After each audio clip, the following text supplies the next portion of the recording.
All right, it's 7 o'clock. We'll get started. We'll start off with a Pledge of Allegiance. I'll stand and recite it together.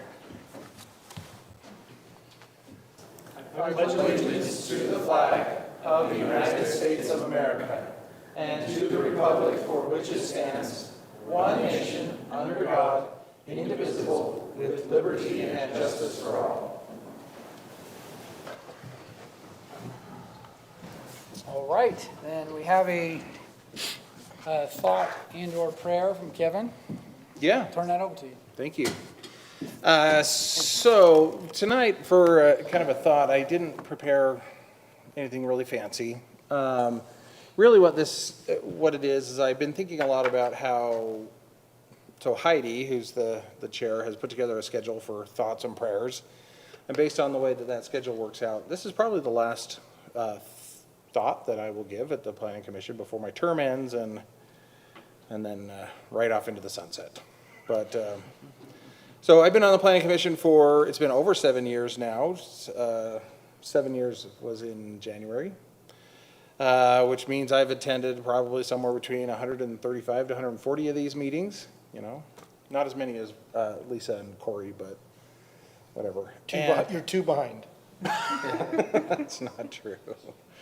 But anyway, yeah, so I was thinking about it, over the course of those meetings, we've talked about everything you can imagine. We've talked about site plan amendments, we've talked about subdivisions, we've talked about countless parking modifications, much to the bane of some of our existences.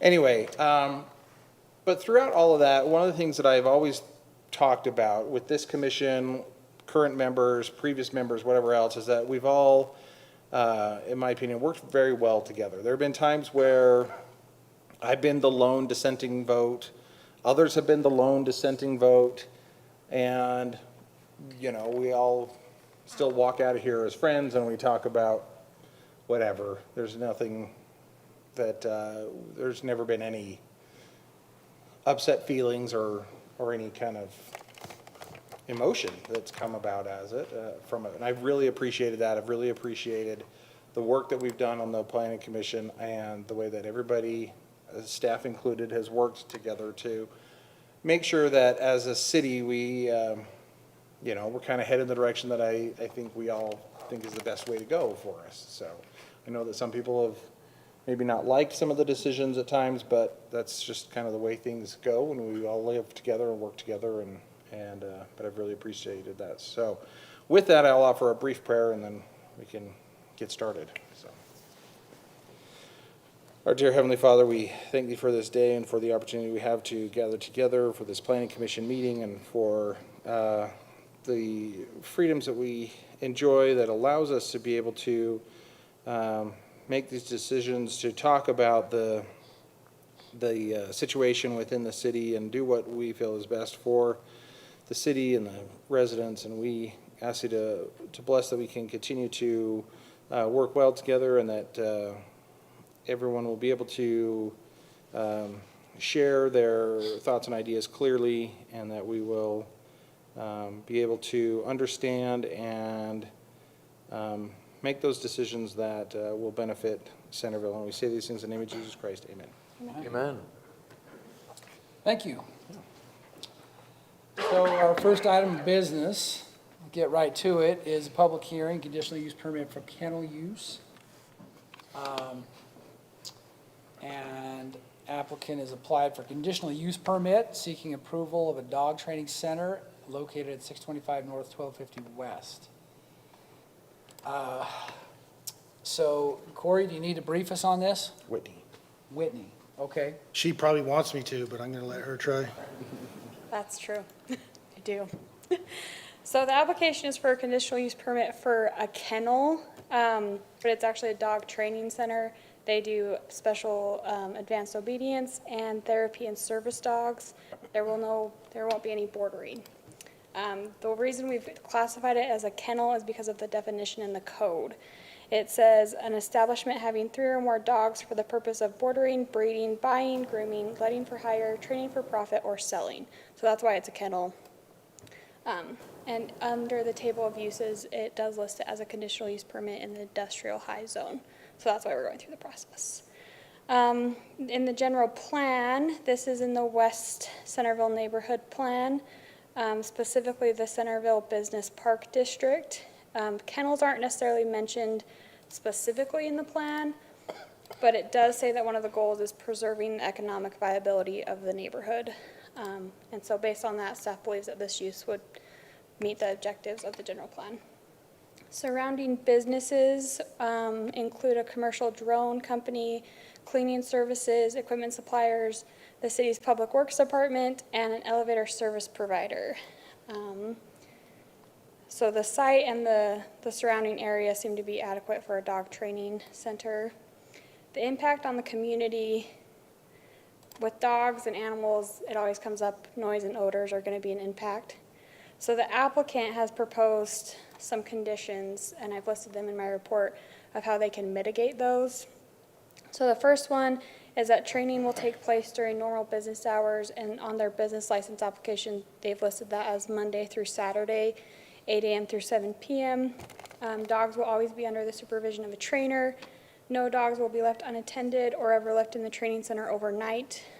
Pea gravel will be laid in the area directly north of the building to serve as a potty yard. Odor control products will be used and the potty yard will be cleaned daily. All training will be held in the building or directly behind it, and no training should affect any buildings, local properties, or persons. In addition to those, staff is recommending that we add a condition to have the potty yard screened from public view. And then really the only other issue is parking. According to the zoning code for this type of use, 1 parking space is required per 600 square feet. The building has 6,000 square feet, so they need 10, they have 11. So that's adequate. So we're recommending that you approve the conditional use permit, but do you have any questions? The plan you're showing on the screen, the hatched area, explain the difference between the hatched area and the non-hatched. That's a good question that I'll just kick in. The hatched area is the vacant area south of the Flex complex you see there in the center. And that had a previous P plan development approval. It was the Legacy Commons, and it was going to mix commercial and residential. That approval's expired, but we have not removed the hatch officially from, because the city may remove it, but it's expired, and so it's no longer a part of that planned area. So, and then the blue borderline, what is that? That is the Legacy Crossing. It's just That's part of the Legacy Crossing. the CRA area, Community Reinvestment Area boundary. Okay. So the question I had was, this is industrial high, right? Correct. And compared to some of the other uses in the zone, this seems like a pretty low impact. And in that regard, why are these conditions here when I would feel like these conditions are rigorous enough for maybe adjacent to a residential zone? But I'm just curious why these conditions as rigorous as they are. It's what the applicant had in their application. The only one we added was the screen for the potty yard. Okay. So there's, Self-imposed. yeah, yeah. You can have a discussion with them. I think it was their idea of how we can answer those criteria for issuance of a conditional use permit, but you certainly can modify as you see fit. I'm fine with whatever they want to self-impose. It's just, I thought that it was more draconian, especially given that it's an industrial high. Right. There are permitted uses here that would be more noxious than. Yeah. Like the Public Works facility. Corey's office, exactly. Yeah. I'm So, yeah, definitely more obnoxious in my office. That property immediately adjacent to the proposed site, I believe, is public facility, so it's, Okay, fair enough. Yeah, this is them right here, 625 North, and then we're their next door neighbor, All right, right here. fair enough.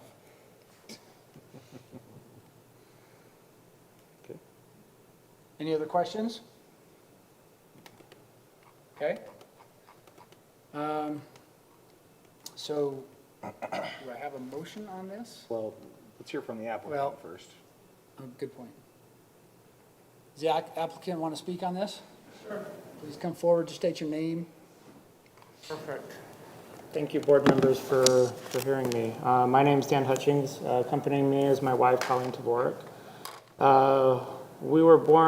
We kind of burned out on corporate America and decided to go out and help people.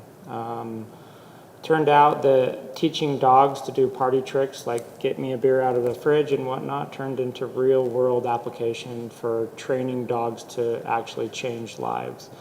We run our business on three standards. We do right by the dog, always, right? The dog always doesn't get a say. We do right by our clients and we do right by each other. We've been providing in-home training in and along Davis and Weber County for over 2 years now. And just in the way that we want to scale to help the number of people that need to be helped, we decided to do it from a training center perspective. While the items may be self-imposed, right? Like we do hold ourselves to very high standards in everything that we do. So yes, that we very much anticipate holding ourselves to every one single one of those things that we put forth. So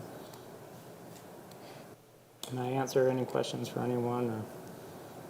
Committee have any questions for the applicant? So the name of the company, is it Dog Training Elite? It is Dog Training Elite. Dog Training Elite is a franchise that is one of the fastest 500 growing companies in the United States right now. We had the fortune of studying under the gentleman who started it with over 45 years experience and working here with him directly for about 10 years training service dogs before we actually started to do it as a business. And so a lot of the stipulations that you guys have posed on yourself, is that what you've seen in similar areas? And so you're like, let's just do it? Yes. There's no reason to, because if we do it now, then we don't have to worry about it maybe 10 years down the road when Centerville City comes and like, hey, actually, you need to redo everything for $40,000. And you're like, oh, actually, we already did it. That's exactly right as well. You know, and just best cases on everything, right? Service dogs are not just pet dogs or dogs that you corral, right? Like they are living with their owners. They are helping their owners. They're in tune with their owners, and their needs, including their biological ones, are ones that we want to frame for certain behaviors with them, right? So a service vest in general will designate like that a dog cannot go potty when it's being worn, and when it's taken off, it can only go potty in designated areas under the handler. So having a designated place where we can start imprinting that, it also helps our training effort. In addition to, yes, we are right next to the city council building, and we want to be good neighbors for everybody, so. Thank you. You bet. I've got just a question on this. So from my understanding, you'll just be handling the dogs, going to the restroom. Is there some sort of a fence in that area, or is that not needed under this, you know? So there business is a operation? fence that is currently separating the planning committee. Our landlord went over and talked about extending said fence up to the edge of the building. And we were just going to leave it open, but getting the PVC slats so that it is closed off and not seen will actually match the rest of the fencing that the city or the planning, the Public Works has in place, so. Okay, no other questions from the committee? Thank you. Thank you. This is a public hearing, so if there is any of the public that wants to ask questions or speak on this, now's the time to come forward. Okay, no public comments? So now would be the time for a motion. So we close the public hearing. Yeah. And do we have a motion on this?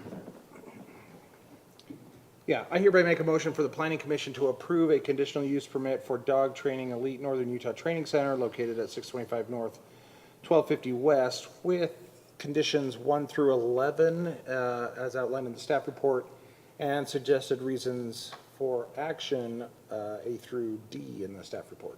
I'll second. Okay, we have a motion and a second. So we can vote, we can start at this end? Aye. Time out. Oh, First of all, oh, does okay. anybody have any discussion? We don't have to, but just to make sure everybody has an opportunity. Last check. Okay, Okay, good. go ahead. Aye. Aye. Aye. Aye. Aye.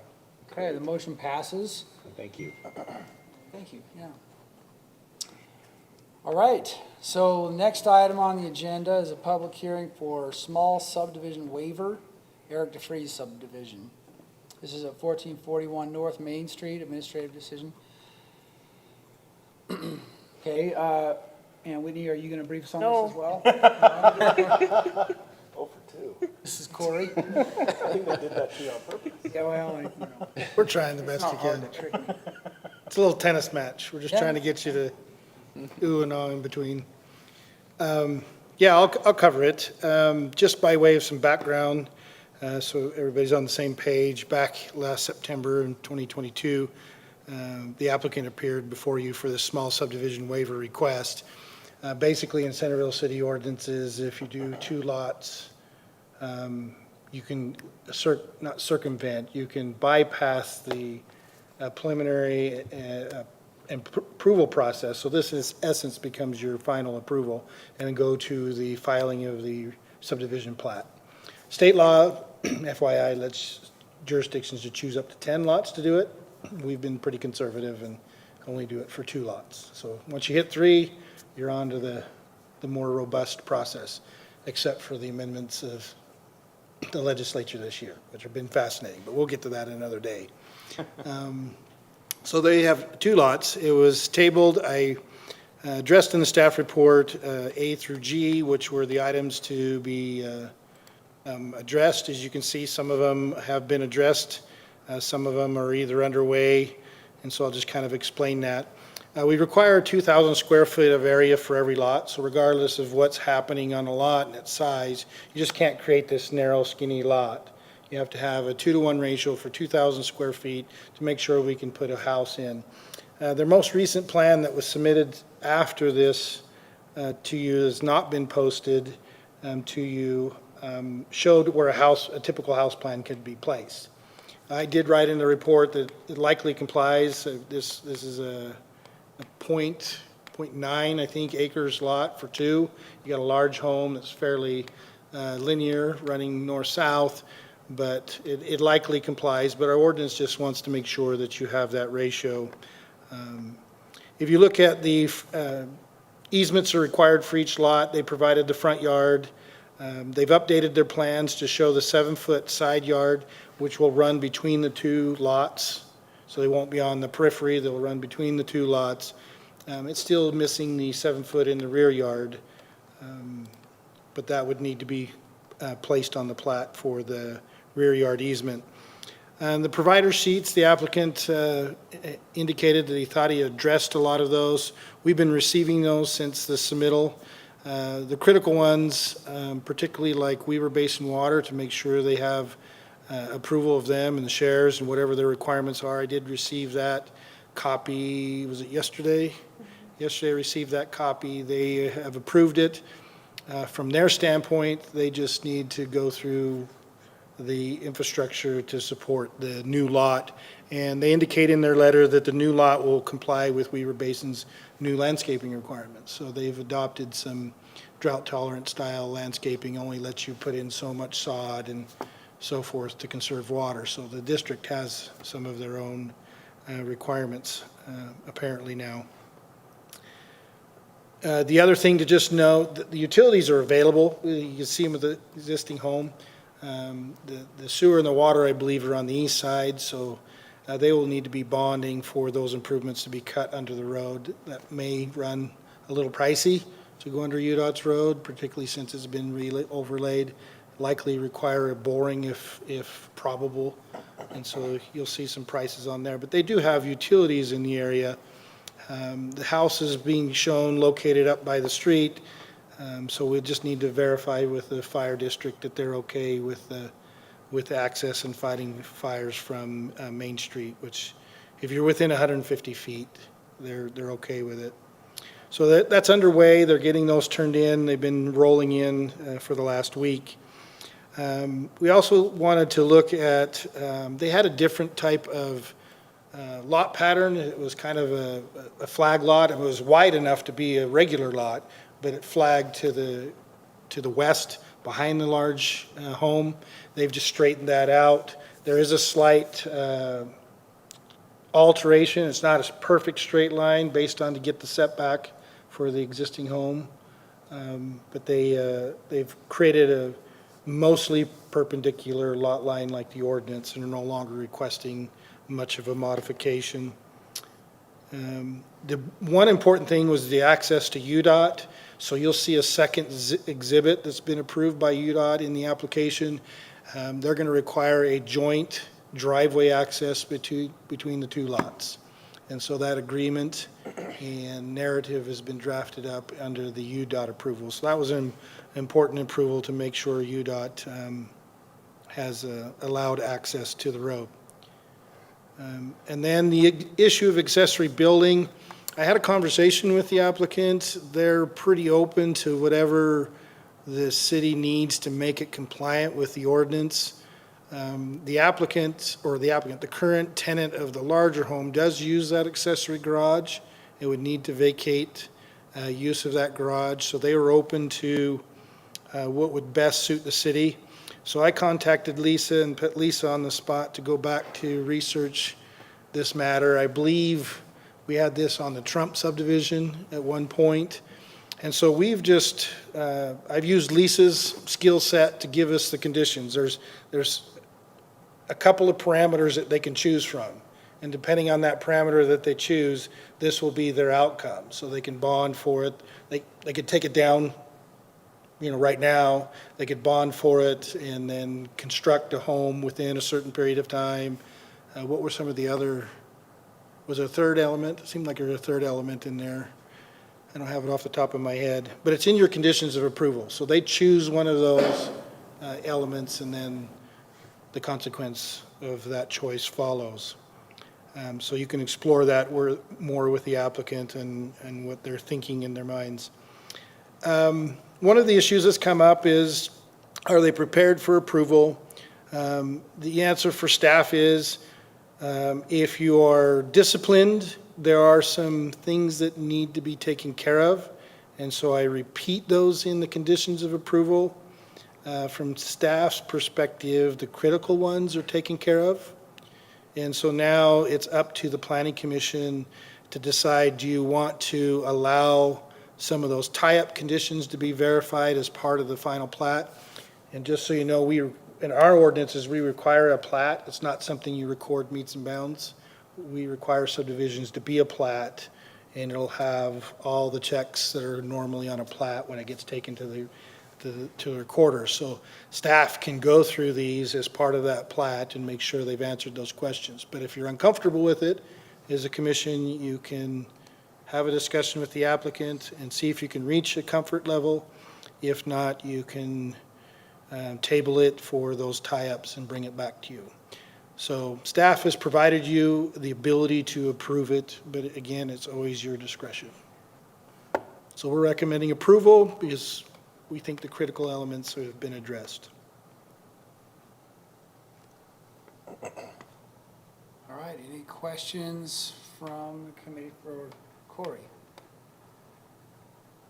So in the report, you said configuration of the side and rear have not been, let's see, what was the word you used? The easements. Oh, yeah. 7-foot easements on an interior side, at least one, and 7-foot on the rear, at least one. So on the picture on the screen, that strip at the back, is that indicates the easement? The strip on the back is showing the 20-foot setback. I don't think it depicts an actual easement. Okay. They've provided a modified one that I've seen that will address that, but I didn't go through and confuse all the attachments and felt like as we're going through, I'd rather just see what's submitted, get a clear set of conditions of approval, and then we can take what they've updated and match it accordingly. But I think your submittal shows a 20-foot setback line. It does, but on the screen here, what's this holding strip? It's a gap. Just a gap? Yep, that's just a Click on descriptive it, it gap. won't bring up any ownership, so in a number of places in the city, there's just a gap where the deeds don't close. Does That's what I was this, asking about as well. So, does yeah. this new plat, proposed plat, address that? I don't know where the survey description is. I assume that this is still matching the description on the property and the gap still exists. Well, it'd be a nice opportunity to close the gap. Now, there's, Yeah, do we happen to know where the fence line and the use is, where it ends? Whether it's on the adjacent properties or on this property? Like, who owns the gap? for the county records, nobody. No, I know, but in terms of who's occupying the gap? You probably ask the applicant to see if they have a fence line back there in the gap or following the gap. Corey, after 7 years, I should probably know this, but are there any restrictions about putting a driveway over the top of easements? So, I mean, what would probably make the most sense there is run the easement between the two properties, but UDOT's already said you're gonna have to cut your access right there. Right. So, could they do that? The CAD, the issues you find with easements, a lot of them go underutilized, so the ordinance addresses it in two fashions. You know, leave it open for the use. Easement holders, if they have utilities, they're usually okay with flat surface work, because either they can tear it up or they can bore underneath. When you get to the building sizes, the different utilities have different measurements. They don't mind, for lack of better terms, the tough shed, because that's movable. If it's larger and it's more permanent, if they think they can bore, they're okay with it. If it gets too much more than that and causes problems for them to be able to bore, get their utilities through, they generally don't allow the structure to be over the easement. The second part of the ordinance does allow, in the supplementary development standards on easements, that if it is unutilized, they can go through the process to vacate it if it's unutilized. Of course, we'll always apply our standard to it, so it's going to be moved if it needs to be vacated. Or they can get letters from the utilities indicating that the easement is not in use, and if they can build over the top of it, but it still gives superiority rights if it's ever called on to be used in the future. It can be called on. I can tell you in the Old Town area, the side yard easements are used quite a bit. In subdivisions today, side easements are rarely used if need be. Most of your interior is making some type of connection to power. Sometimes the overhead's running on the back of the lots and they're pulling power from that back lot area in the Old Town. But most of the time, side easements in today's subdivisions are almost never used. But we still require them, thinking if there's ever a connection. But I think that's something in the future with subdivision ordinance changes, if we're not using them, should we be requiring them? So, Thanks, Corey. long answer to your question. So my next question was the shared access. I think you said something about how UDOT has approved the change of land use. What did they exactly change? What did they approve? They recognize that they'll allow so the change of land use is they're adding a second home. And in that, there's existing drives, and UDOT's taking the position that the one drive associated with the accessory is not to be preserved. And so now they have to take the existing drive for the home and widen it to city standard, because we also have a standard and enforce those standards. And so they'll widen that to 30 feet to get the access in for both lots. And then the driveways will pull off to the individual homes on that common approach. Okay. And then in terms of shared maintenance, we're just going to allow them to deal with it, or do we have any kind of requirement where they have to put it on the plat, that there's a shared maintenance agreement, anything like that? That's a good question. We don't have we will require the plat to be depicted of that shared easement, but that's a good point. Do we want to position on just notifying a note that this is shared between the owners and they're responsible for maintenance? I think that's appropriate, but no, we don't have a specific standard.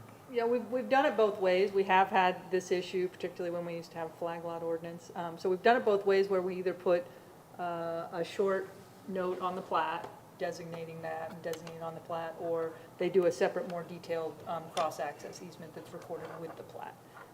But I think it could be at the option of the applicant. which way they'd like to handle it. Obviously, the recorded cross-access easement can put in a lot more detail about who's going to maintain it and, you know, that kind of thing, but I think it could be handled either way. And either way, it would be a private easement and access joint, not a public, you know, issue there, right? Yeah, correct, it won't be public, yeah. Private access easement. Yeah. But it would be, you could address that with a condition. I think that's a good point. Corey, I had a question just on that. There was an email about the slope and tiers. Maybe could you elaborate a little bit of what that meant on that back? Yeah, that's a good point. I didn't address the city engineer's review and what's going on. So the lots slope to the west, and there's no output on the lower gradients. So it'll sit high, and then you've got a gradient down to the rear yard area of both lots. There's no public outflow for stormwater management. And the city engineer, they've submitted their stormwater plans, and the city engineer has responded to that stormwater plans on which calculation they're going to use.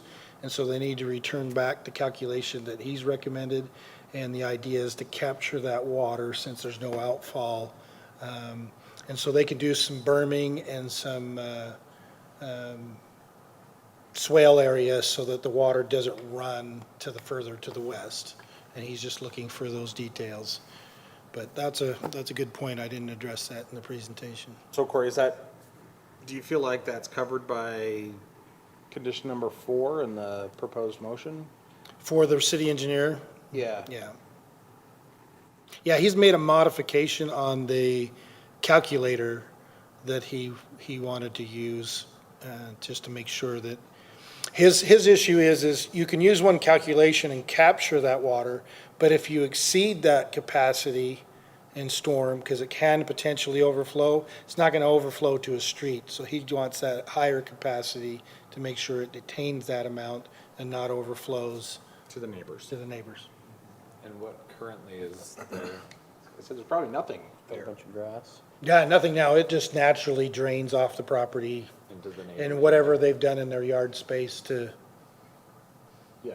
inhibit it. Or just drain into the neighbor's yard. Yeah. I bet.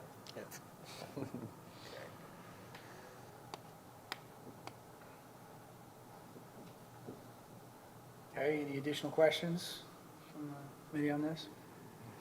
The soils, I should mention, the report does show that the soils are quite, what do you call it, percolation. It allows a lot of percolation. Did you say percolationally? Yeah, percolationally. I was trying to not invent a new word, and I still, It was a good catch. Yeah. Okay, no, if there are no other questions, we invite the applicant to come forward. Just state your name as you do. Yeah, my name's Eric DeFries, the applicant. Yeah, we're just, like Corey mentioned, we're just looking to split this lot. We think, we came in a few years ago, it was this agricultural low that was like, there was these agricultural areas within established subdivisions that had got put into the plan. So we got that changed to the residential low, which I think allows for 1/4 acre lots, but just the way the slope works financially, we could probably fit 3 lots if we wanted to, but it's so sloped in the back that it just doesn't really make sense, and this seems to be the most cost effective. Plus, the big house that's there it's an older house, but it's in immaculate condition, and so it doesn't really make sense to tear down. So we think this is the best use for it. Just to address, I talked to the engineer earlier this afternoon, and we're gonna update the plan. I think the plan he had was like a 25-year storm, and city engineer of Centerville wanted it based on a 100-year storm. So we're gonna do that, but I do think the point is relevant that there's a accessory dwelling unit, which is a rather large, it's not an accessory dwelling unit, it's really a garage, but it's a rather large detached garage. There is a garage with this larger house, so there's actually 4-car garage in this whole subdivision.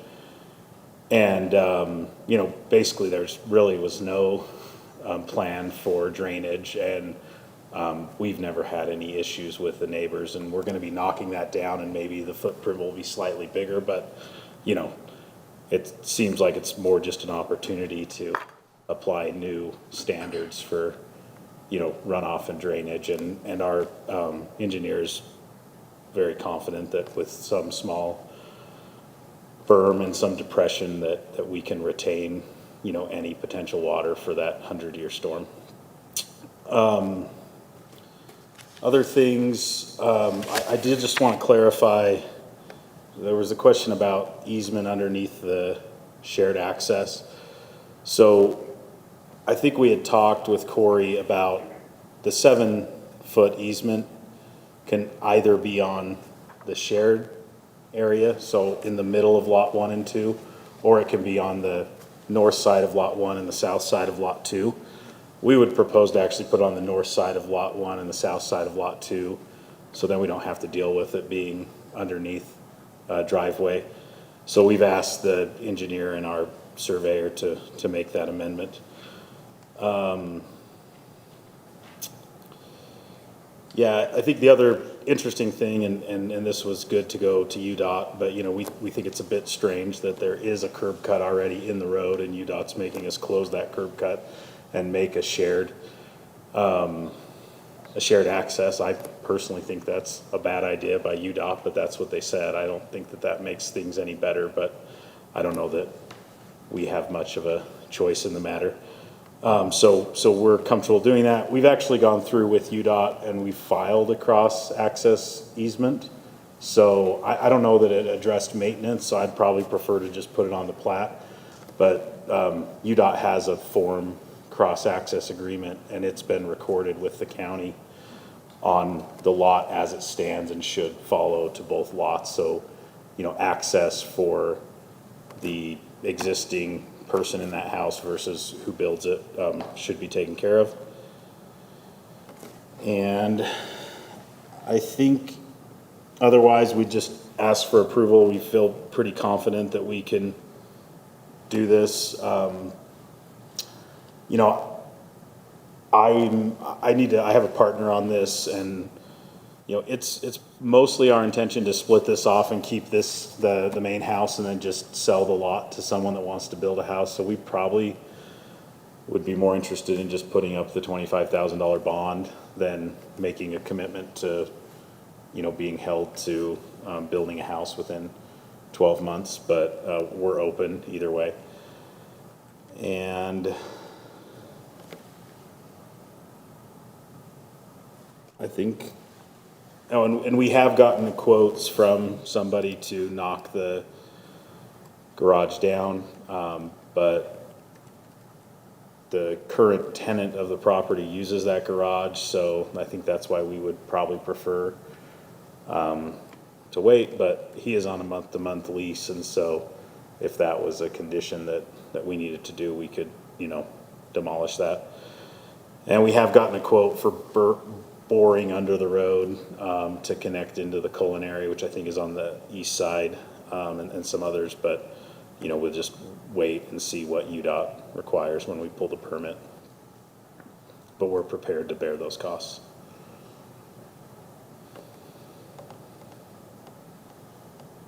And I think that's all I have. Thanks. All right, any questions for the applicant? So my question, as you can guess, is about the maintenance. I mean, 30, 40, 50 years from now, all it takes is two bad neighbors to then get into a fight about who has to maintain which part of the driveway and who replaces the cement and all of that stuff. So I think you suggested a plat note. What would you say would be in your plat note? Well, I was just saying what Lisa had said, so we hadn't, I actually want to go read the cross-access agreement that UDOT made, and they may address it. I just wasn't really prepared for that question, but I think it sounded like there was an opportunity to put something on the plat that would just notice everybody. But if it needed to be, you know, amended on that cross-access agreement or additional maintenance agreement recorded, then that would be okay. Okay. So would you be open to either recording a cross-maintenance agreement or a plat note as appropriate? If that's what the planning commission would like, yes. I would actually suggest both, so that we have a plat note regardless, and that plat note can address, whatever is necessary, but also reference the existing cross-access easement. I think it's interesting that UDOT already allowed you to do a cross-access easement when you still only have one lot, but. Hey, so let's- I'm with you. This process is a wonderful process to go through for a non-developer, because I went to the county and I said, I'm not sure how I'm supposed to record this, because it's saying that this lot and it's a proposed plat, and the county said, yeah, well, we'll just record on that, but I couldn't do what I was told to do by Centerville. UDOT said, you gotta go get this recorded, and I'm like, well, there's no plat, so how do I record it? But then I just went in and said, okay, we'll record it on the legal description now. So it's, it's not easy, being just a citizen trying to figure out this process. Well, and given that it's already recorded, that does change, that's why I'm saying at least make reference to a previously recorded cross-access easement. Yeah. Okay. Thank you. A question, it came up, but that gap space at the rear of the property, is there any, has there been thought given to that? Has there been any interest in including that in the property? Or is there a fence line there now? What can you tell us? Yeah, so, I mean, this was brought up when we changed our density. So we've talked to like our engineer and surveyor, works Wasatch Civil, and they say there's no gap. They say that's our land, that it's something, I don't really know how the computer system works, but there's no gap, like there's no unowned space between us and our backdoor neighbors. And so, it's my understanding that when we record this amended plat, that gap will go away on the computer. And so but we've verified with the surveyor there is no gap, because we were asked to address that when we got our zoning change, and the surveyor said there's no gap. So this plat, from what I understand, when it is recorded, that gap will go away. Okay, interesting. Is there currently a fence line along the rear of the property? There is a fence line. I don't know exactly where that is. We could have our surveyor look at that, but I believe it's very close to the property line. Okay. Yeah, it could be that the survey's pulled off at two different points and so when they redo one, it'll take it away. On the cross-access easement that you've already recorded, was that just one document or two? Had to have just been one, right? Yeah, one document. It's a UDOT document that they said we had to record. So it's cross-access easement, and I have a copy of it. I just didn't bring it. Okay, thank you. Just so I'm clear though, that cross-access agreement has been approved with UDOT, or it's just been submitted? It's been approved. So it's a cross-access easement, and so it's been, they gave us a form, we had to sign it.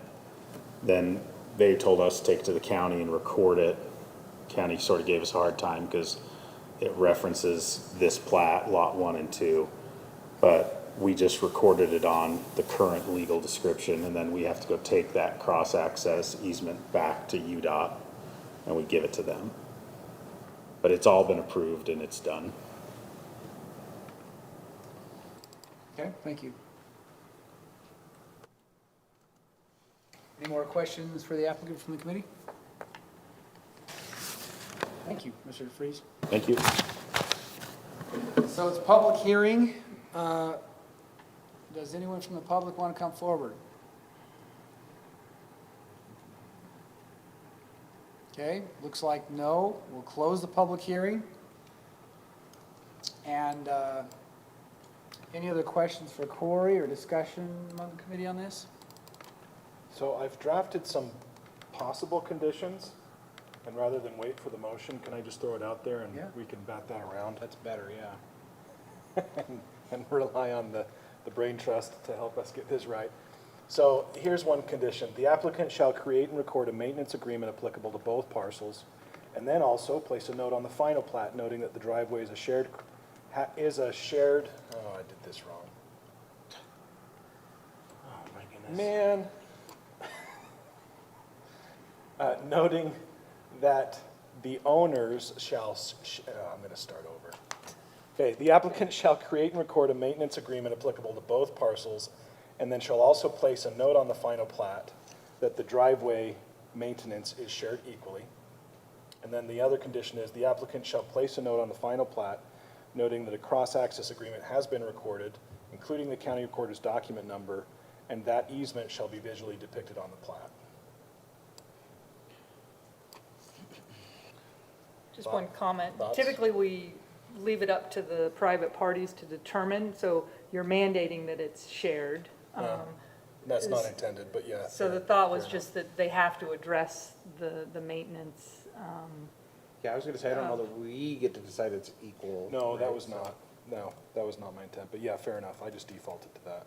And then on the first part of that sentence, that they'll address the maintenance of the two parcels, maybe make reference maintenance of the cross-access easement for the two, or Okay, let me redraft, we can go on to something else while I do that. Well, and I think I've got the maintenance of maybe the fences, and I mean, there could be tree, I guess you'll split it up into two, but if there's a fence, going along one of the boundary lines, who's gonna be, maintaining that? There could be another thing to consider as well. I've got Do you have a language? sample, but it's not as detailed as that. Well, Let's- then yours is but- probably better. So it just says, developer shall add a plat note identifying and describing the cross-access easement, and referencing the previously recorded cross-access easement on the plat. Put that. And the plat note and/or the recorded cross-access easement shall address future maintenance obligations of the adjoining property owners for the cross-access easement and the improvements therein. It's way better. Yeah. Whoever makes the motion is gonna turn to you and say, please let me read that one. What she said, right? Now, I did like your language about book and page. Yeah. Typically, I'm the one that will review the plat note, but I do like just letting the engineer know that we like that, so where would that go? And the and referencing the previously recorded cross-access easement by book and page on the plat. Mic drop. Well done, Lisa. Bunch of attorneys geeking out on this. Seriously. I like your language. Yeah, I wasn't going to jump in and add anything, I'll just let that go. But the question about fence on a property line between the two, Corey, I think we have language in, We have ordinance that covers. yeah, we have some of it, ordinances don't that covers that already, is that correct? We actually don't. We have, if you construct a fence, it's on your own property, and you construct and maintain it. Now, we always have the neighborly issue of, will you share in the cost of this fence or so forth, but wherever that fence sits on the property line, and so that'll be an So interesting. it has to be on one side or the other, it can't be on the property line, is that what you're saying? Well, you could put it there, then it just complicates when you draw a survey, do I own the fence or do you own the fence when somebody puts a hole in it? But typically, if you're just putting your own fence in, the city expects that you put the fence on your property. It's just what I'm trying to say is, anything under 7 feet under the building code is not required to get a permit unless it involves a structural component. So like a block wall is no longer just a fence, it's now a structural component. And so that would be expected to have the footings on your own property line if you do a But basically, concrete any block wall. fence has footings for the posts. Right, but the building code recognizes that it has to have a structural component for a wind load. And when you have a vinyl fence and a wood fence, the building code says, good luck with your winds. They're disposable in the end, yeah. Understood. Okay, And if you have a fence on a retaining wall, that becomes a constructional component, so Yeah. okay. So we tell people, put your fence on your own property line to avoid arguments, but you're right. prohibit arguments on who damaged the fence and who repairs it. Thanks for clarifying. Okay, any other questions or discussion? No, I just think that, yeah, I'm glad that Mason's working on that language to add that in there, because Lisa. yeah, whatever, somebody is working on that, because I think that's an important thing to throw in there. In general, though, back to one of the things that Corey was talking about as far as next steps, I'm comfortable based on what's remaining to let staff kind of review that and make sure that it gets taken care of. I don't feel like this needs to come back to the planning commission, so. I'm on the same page. Okay. Yeah. Yeah, there's already a pretty good list here of conditions. Yeah. All right. So do you want to try and make a motion? I'll give it a shot. Okay. I hereby make a motion for the planning commission to approve the small subdivision waiver for parcel 02-015-0002, subject to the following directives 1 through 6. 6 shall include A through G, plus 2 additional conditions as read by Lisa. Is that all right? If you can read those. Sure. Yeah. It was just, I had it in one, but, Oh, then additional condition H, 6H. okay. Is it 6 or 7? 7. It should be 7. Okay, we'll make it a separate. Yeah, let's go 7. All right. You want me to Condition read 7, that? please. Developer shall add a plat note identifying and describing the cross-access easement and referencing the previously recorded cross-access easement by book and page number on the plat. The plat note and/or recorded cross-access easement shall address future maintenance obligations of the adjoining property owners for the cross-access easement and the improvements therein. For reasons as noted in the staff report. Second. Okay, we have a motion and a second.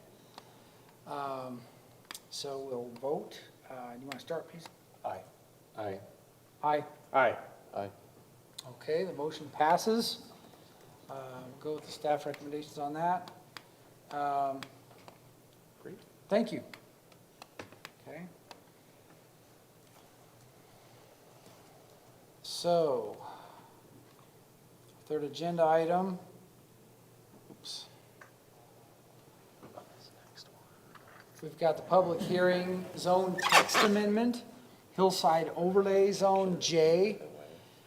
Mike Henry is the applicant.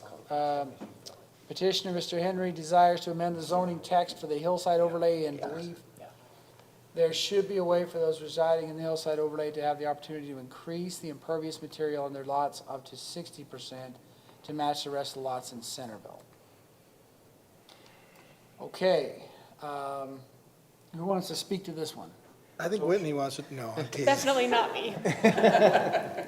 I'm teasing. Just giving you the chance. Okay. Corey, before you start. Yes.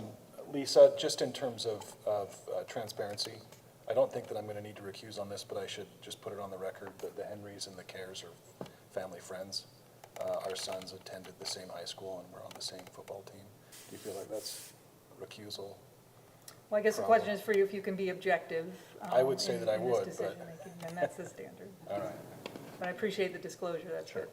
And likewise, the Newton family, their in-laws, they didn't have the opportunity to vote on this because they're serving a mission right now, but they are in that same area. And I just respond likewise, it wouldn't impair my, judgment or anything like that on this one, so. But if, That one's a little closer but if, family. yeah, but if I need to, I will, so. They're just neighbors? Neighbors to the Henry's property? Do they adjoin the Henry They're on property? 734 North. So, if we pull up the map, I could show you, but it's, yeah, Okay, just nearby, basically. yeah. Okay, I think that's okay. full disclosure. Thank you. Okay, thank you. Okay, yeah, go ahead. Okay, thank you.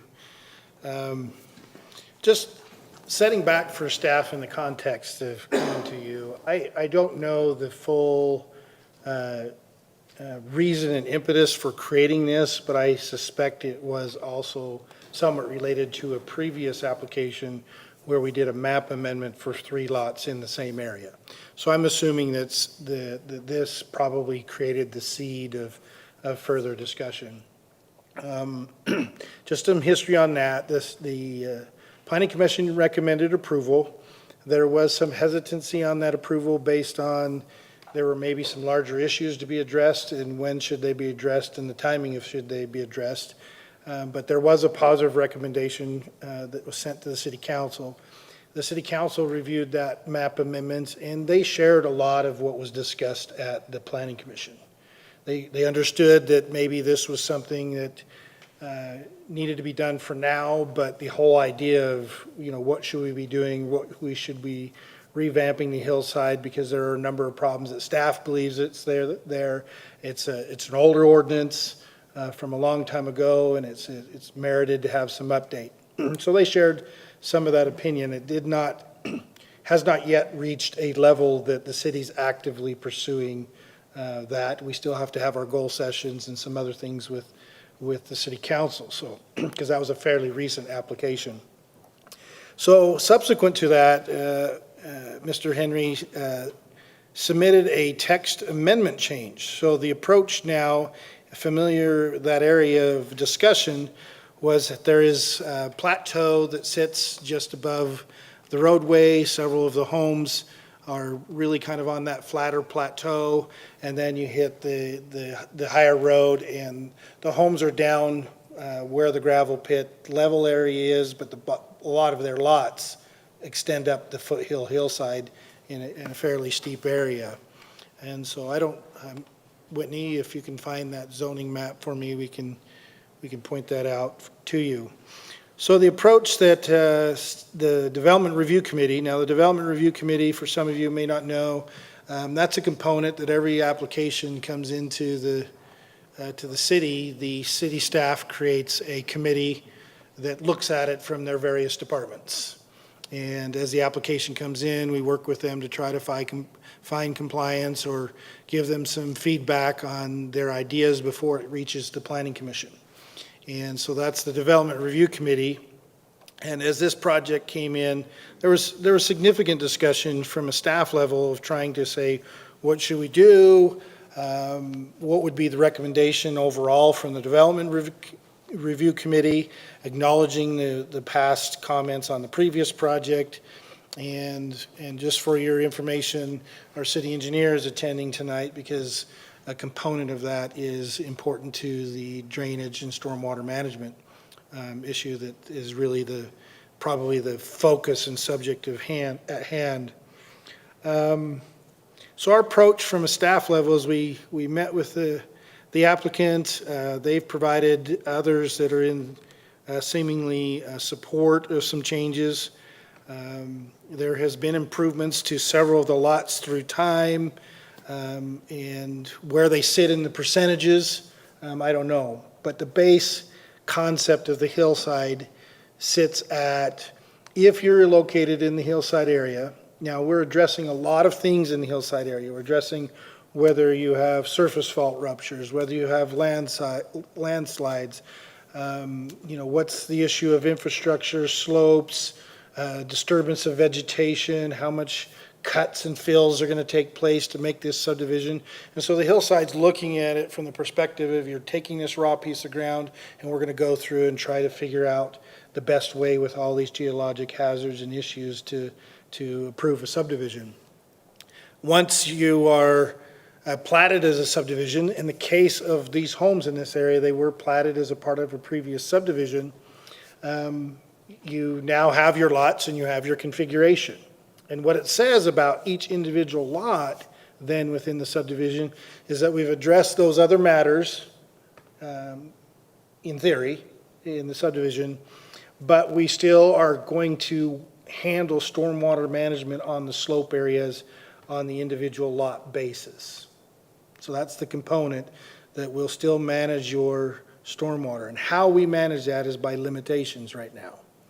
So the current ordinance says you have to have 5,000 square feet of build area to be in a hillside. We don't want you to take a 30% slope and cut and fill it into 5,000 square feet. You have to have 5,000 square feet under 30% and available to you. And then we have a component that says, and when you build on that lot, you can't have impervious surfaces above 40%, accepting out the 30%. So if you've got a lot that goes up the steep hillside, can't use the steep hillside above 30%. It's 40% of your usable area. And the assumption under the ordinance is you're going to have a smaller, like when it was created, it was an R110 lot, so it's a 10,000 square foot lot. And now we have a gross acreage of quarter acre lots, but that doesn't mean your lot nets out at a quarter acre. It'll net out less because we're putting in roads. And so you're probably somewhere between a quarter acre and a fifth acre if you're trying to achieve just the minimum size. Much of the development will have larger lots because they're including more slope areas or view shed. They want the larger lots for the view shed purposes. But the ordinance is based around this small 5,000 square foot build area, no more than 40% to be covered. A few years back, to the north on the Rigby Court subdivision, they amended that provision, so that's whichever's less. 5,000 square feet, 40%, whichever's less. That's what you're stuck with. That's your limitation that you're building.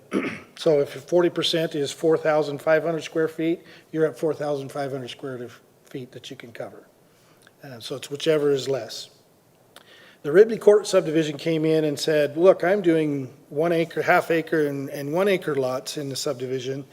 If I can retain, if I have area to build more than the 5,000 square feet, because remember we're doing the whichever is, or let's see, it says whichever is less. So I have a lot that's an acre in size. You limit to me to 5,000 square feet, but I can get up to 40% because I got a huge lot. And so can I use the 40%? Can I not do the whichever is less? And the city changed its ordinances and said, yes, we'll let you go up to 40%. So you're at the whichever is less. If you want to go above, we're going to have you start doing some of your own retention and detention for stormwater. So now the Rigby Court that's an acre in size has covered impervious surfaces above the 5,000 square feet, but it's capped at the 40% of that acre. So that's hopefully making sense to you in these numbers. So we're letting people go above the limitation, but they're having to do their own stormwater management. We're not just accepting it into our system. Up to 40%. Yeah, up to 40%. So now you have an amendment, and this was the issue with the map amendment, is the 10,000 square feet and existing improvements, and it was taken out of the hillside because they were smaller lots, and there was probably room on the larger lots, was the thinking at that time. Now you have an applicant with some supportive residents saying, well, we'd like to have a chance to go above that 40%. And two, so instead of just limiting it at 40%, we want a chance to go up to 60%, but we'll do our own retention. So if we can do the same thing that Rigby Court did at 40%, can we do that same thing at 60% now? Can we bump that from 40 to 60? That's really essentially the argument. As long as we can retain our water, will you allow us to do that? Because on a flat lot, you can fill up this same zone, RL, you can fill up to 60%. So if we can manage our water, will you let us go to 60%? DRC discussed that, and there are some concerns about just in a blanket realm saying you can retain up to 60%. There might be different slopes in different subdivisions. There might be different conditions in different subdivisions, so we didn't feel comfortable with just a carte blanche. Whatever slope you're at, you can go to 60%, because we think as you raise the slope, you raise the need and the amount of water that may enter and how enter a detention, how much can it contain, how much will overflow. Is it a 25-year storm? Is it a 100-year storm? And all the elements and factors that come into play if you've got a backyard going to somebody else's neighbor is different than being on a slope that takes it out to the street. So we just didn't feel comfortable just carte blanche 60%. So the DRC came up with a tiering system. So you have the applicants who has the general language saying we'll retain our water, let us go up to 60%. They provided a generalized rough slope analysis. So it's not survey grade, LiDAR grade slope analysis. It's their best guesstimate off of topography lines off a map of what they think the various slopes. So they provide another map to you, and a lot of them are showing that, you know, you have slopes that are under the 10%, and you have slopes that are up to the 15% slope. So we came up with a tiering system, and this is the DRC's way of addressing their concerns, not making a carte blanche decision that just everything goes to 60%. But this tiering system matches our tiering system on how we treat slope development. So we generally will go 0 to 9, 10 to 20, 21 to 30, 30 and above. And so from our perspective, we felt that tiering design was intended, and it handles the different types of slopes. So something at 12%, you know, is going to be different something at 19%. But then where's the cutoff line? Is 21% the same as 19 or not? So as the DRC, we came up and said, well, we'll tier that just a little bit more than the whole gamut of 10%. And so our tiering system says if you're less than 10% slopes, you're still at the limitation. If you want to go above to 60%, you'll handle your own water, and with slopes less than 10%, the likelihood of you being able to handle that is probable. Slopes 10 to 14%, we drop that. Saying now you're getting higher, we drop that a percentage to 55. And then slopes 15 to 19%, we drop it another 5% to 50. And then at 20 to 24%, we'll let you go to 45. So we're giving some wiggle room. You're at 40, and you can go 5% more, but you're on that higher slope. So, you know, what does that mean? And then 25 to 29%, we just said, yeah, you're at the 40. And so, in essence, we're, from our perspective, reinventing the wheel of the ordinance, but we think fair across the board for the whole hillside, when it's related to just stormwater management. We still have other fixes that we need to do with geologic hazards and so forth. Our surmise of why this area ended up, it was, I believe, a former gravel pit area.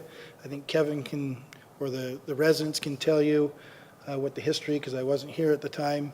We think the reason that this stayed within the area, even though homes were developed, is there may or may not be, as time goes on, some surface fault ruptures that may disclose themselves. So when you take out all the gravel, it's harder to trench where the historic slips were. And so there may be something in the future related to this area that may be beyond the existing development of these homes that caused the reason for the overlay to exist up in this area, because it's an area of either inferred or unknown surface fault rupture areas. It doesn't help us now with the existing homes because that's where they're at, but having the hillside up closer to this foothills, and if anybody wants to do something which is fairly minor, you could take some of the agricultural area and maybe create another lot. We can do an investigative to say, well, if you add another lot, is there a surface fault rupture here? But we think the tiering system handles the drainage issue across the board to the hillside, and likely would be of this nature if we came back with a reformatted entire hillside ordinance. So that's a long way to try to answer the petition before us. The choice is, do you buy off on that argument and the citizens' request and feel like at least this limited, narrow view of stormwater is sufficient? Do you not think it is, and that we go back and restudy the areas and come back again with a holistic approach on the time frame of the city?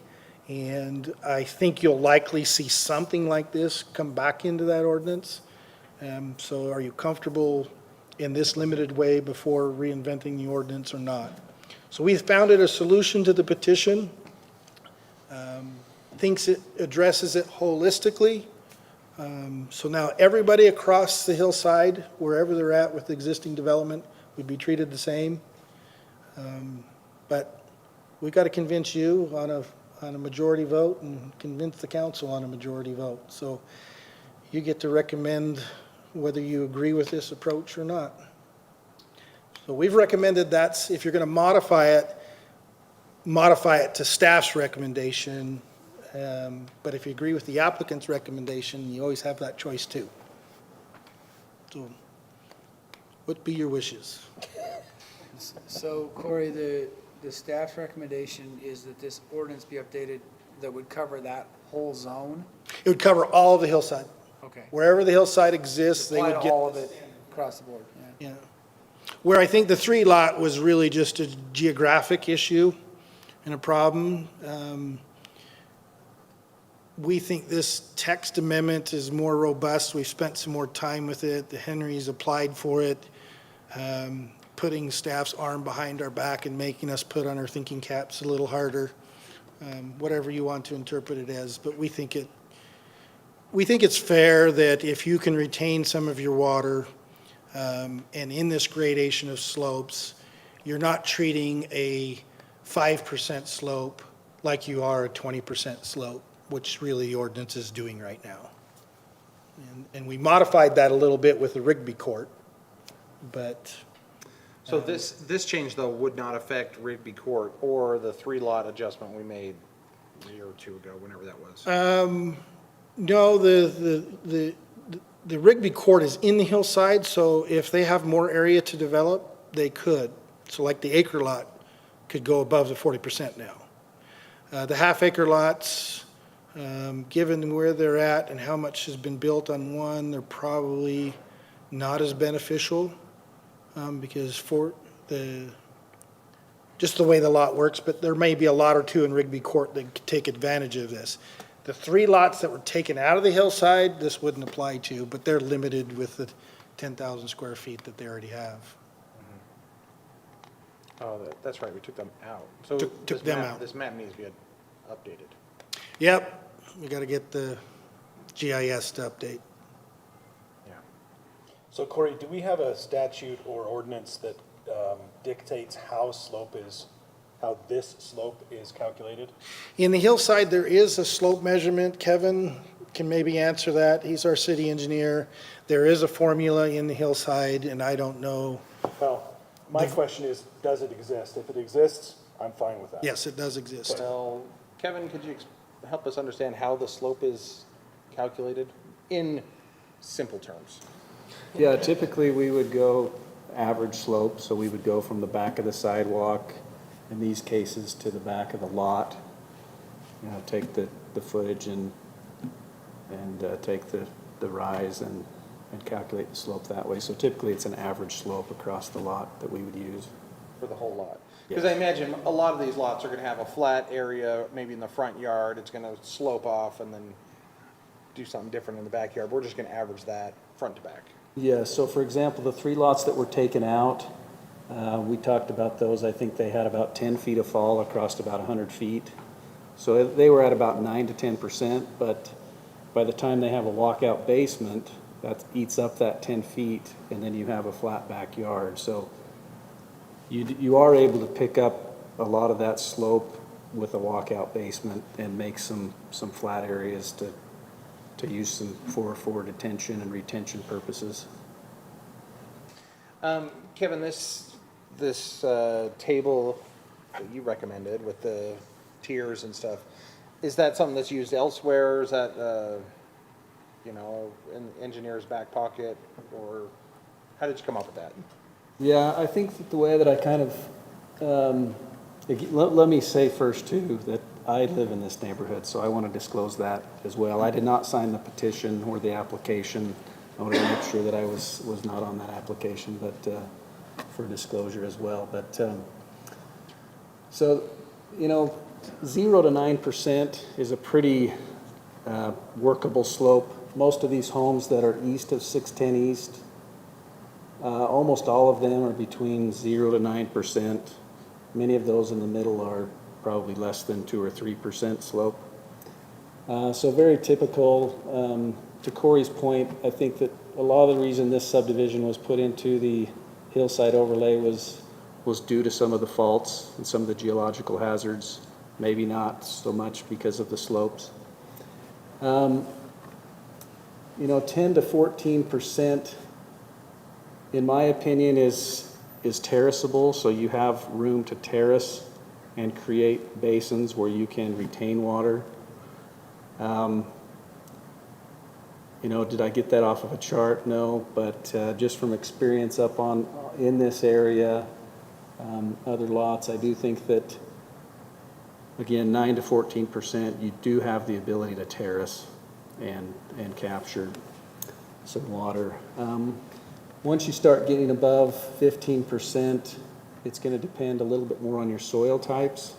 So if you're in a sandy area, you might have a little bit better luck at your calculations for infiltration are going to be much better for retention purposes.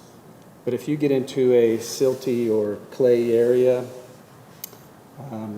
you might at a steeper slope, you might not be able to retain.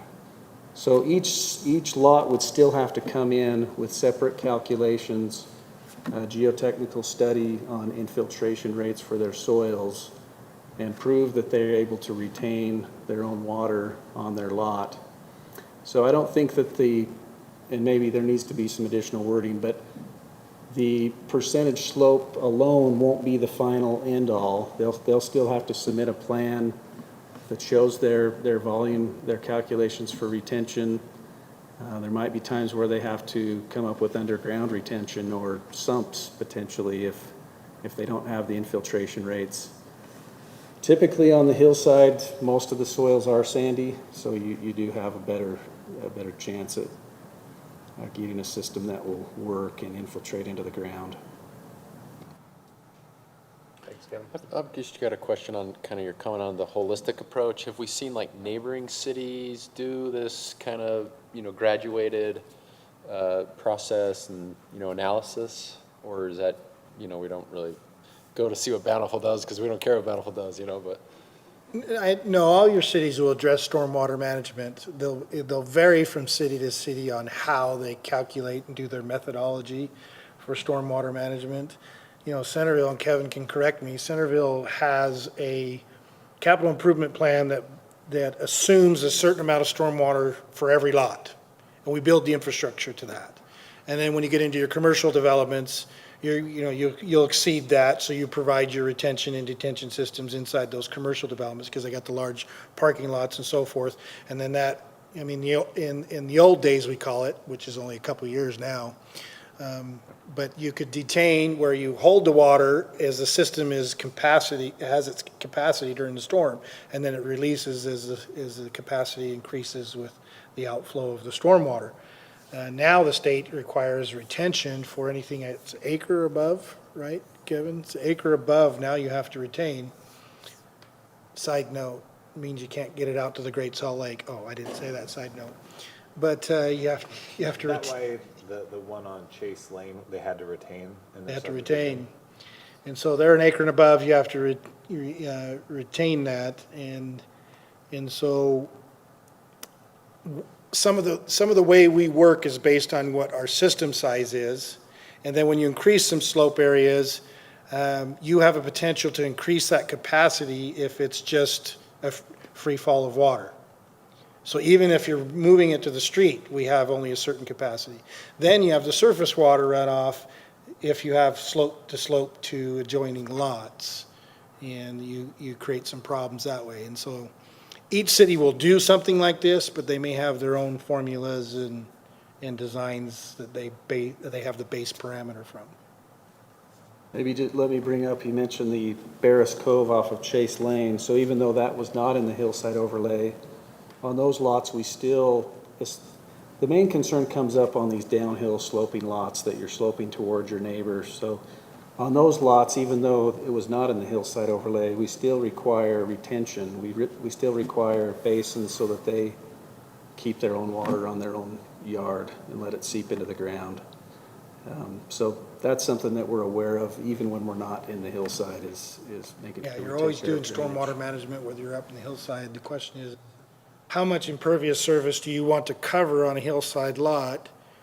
And what's the assumption of the flow off of that? So if you go up to Ford Canyon, there are acre lots up there, and if they just filled the whole acre lot with swimming pools, sports courts, and homes and driveways and RV pads, because you have a big lot, you're gonna have a lot of water coming off of that system fairly quick. And whether it's going off the back of it to the stream channel and eroding the crest of the hill, so we have a setback from the crest of the hill in that case, or whether it's going out to the street. In the case of Ford Canyon, a lot of the impervious that's created by the driveways in the home, well, they're actually putting the roof drains into the stormwater system under their plan, which we normally don't allow. But with the hillside, we did it. The maintenance agreement, can you be more specific about what kind of terms that would include? That's kind of more of our stormwater, or maybe Lisa could talk to that maybe a little bit more on the. Are you talking about just something similar to the long-term Yes, stormwater maintenance? something to this The agreement that long-term. we already have, or? Yes, when I But it talked to. wouldn't be over 1 acre. Yeah, with Cameron, I talked with Cameron, and he says if you're going to do it under the state issue, I'm not interested in anything under an acre because I have to monitor and account for all that. But the issue that I think we're trying to address with residential development, we're seeing with the new state requirements, if you go an acre or more, is now all these subdivisions are creating their own retention ponds, and even if they're under an acre, they may be doing stormwater management. And how do we ensure that people don't come back in 5 years from now, fill in whether it's a berm or whether it's a little basin area, because it'd be a really cool spot to do King of Bunker Hill for my 10-year-old boys. And so my purpose of that is to create something acceptable to the city, that we're saying, you're going above our standard, and now anybody owning this property needs to understand that that's what they need to do with their lot. So a subsequent purchaser can't just fill it in or change the landscaping, unbeknownst that they're creating water So for it's their neighbor. maintenance of the landscaping. And that The would storm drain be, detention facilities. Okay. Whatever it may be. the city's not gonna actively monitor that stuff, that would be No, complaint-based. yeah, that'd be complaint-based. And Cameron, again, wants to be careful to distinguish between the state requirement that the city has to monitor and the responsibility of a lot owner that said, I'm going above the norm and I going to install this, because they have to get the approval to install it. And then they have some type of commitment that transfers to future owners, that they're absorbing that same commitment. And if they fail to do that, they absorb the liability for affecting their neighbor. It might be helpful to add something in here, because it does just say a maintenance agreement, so maybe we should say a maintenance agreement regarding, the maintenance obligations of the stormwater facilities. Because I see that you don't want to refer to the long-term stormwater facilities maintenance agreement that we have, because that's only for projects over 1 acre, but it will be a very similar agreement on a residential level. So, we could even call it a stormwater facilities maintenance agreement. It just wouldn't be the long-term one, but somewhere add in there that what the maintenance agreement will be maintaining their obligation. Along those lines, Kevin kind of mentioned this really briefly, though. The idea is that Kevin, or his designee, I guess, reviews the situation, and that would be contingent. You'd have to do that before you could enter into this agreement. Yes. Do we need to be a little bit more clear in here about that? Like, that's a condition in order to... Well, it does say that upon acceptance or approval of the engineering documents, Sure. It does say that. Yeah, not just the documents, but the whole thing, approval of the project. but also later in the hillside, it's, we have the empirical data, and if they can meet it, we approve it, but it is at the discretion of the city still to go above the 40%. So that, I guess that's part of what I was saying, though, is are we comfortable with upon acceptance approval of the engineering documents being... If I could hasten to add, as deemed acceptable by the city. Yeah. I feel like that escape hatch is sufficient. Yeah, I think that's fine, yeah. Procedure. But that's part of the reason why I bring it up, is just to make sure that that language is acceptable to us to be able to do what we want to do. Fair enough. Yeah.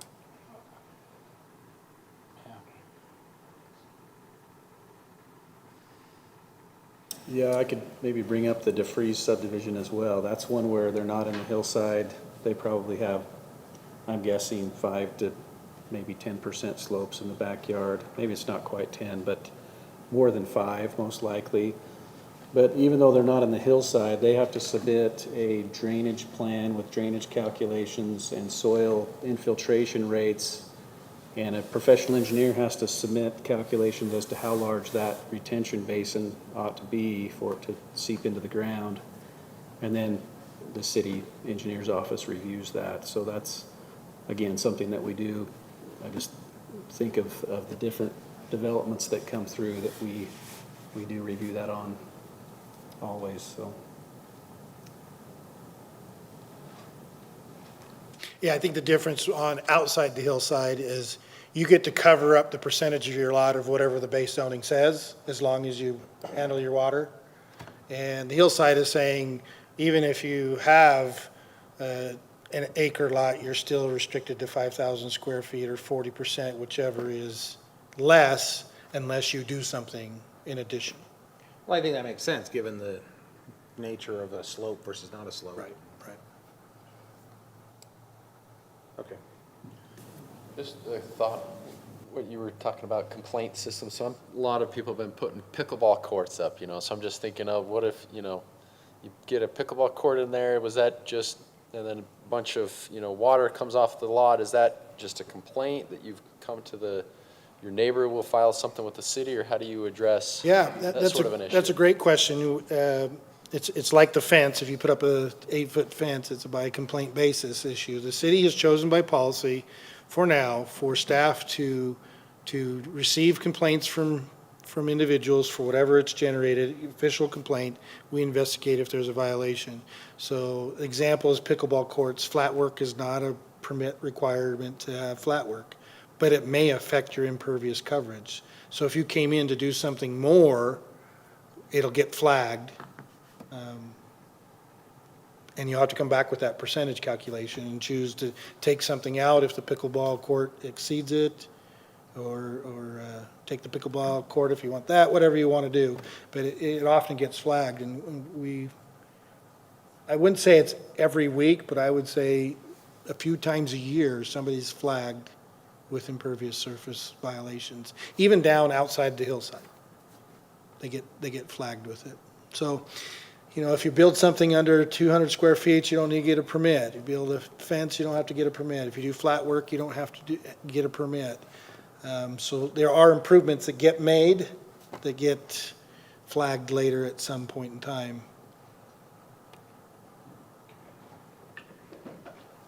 So complaint, or we catch it by self-incrimination.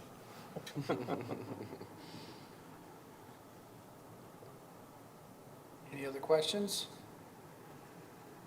Corey or engineer or, okay? All right. Thanks, Kevin. Thank you. Now the Henrys. Yeah, and so the applicant can have a chance to come forward, address the committee.